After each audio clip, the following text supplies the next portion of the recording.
Within the EasyPress 2 box, you'll receive a welcome booklet, a grey heat-resistant cradle and the EasyPress 2. Use Cricut's online EasyPress interactive guide to find out the best settings for your project. Once powered on, press and hold down the thermometer button to switch between Celsius and Fahrenheit. To set the correct temperature, press the thermometer button. Use the plus and minus buttons to change the heat setting. To adjust the timer, press the stopwatch icon and use the plus and minus buttons to adjust the time. Once the machine beeps and the Cricut icon turns green, the EasyPress has reached the required temperature. Grab your EasyPress heat-resistant mat, the weeded iron-on vinyl design, and the item you wish to adhere it to.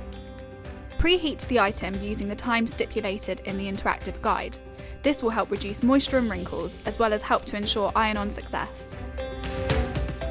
Position the iron-on vinyl in the desired location and gently smooth down.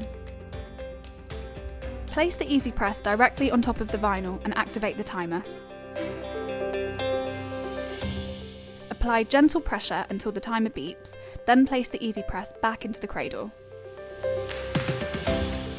If required, flip the project over and press once more using the time indicated in the interactive guide. Once complete, place the EasyPress back into the cradle.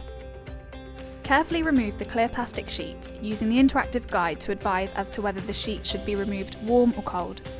Your project is now complete. It's as easy as that.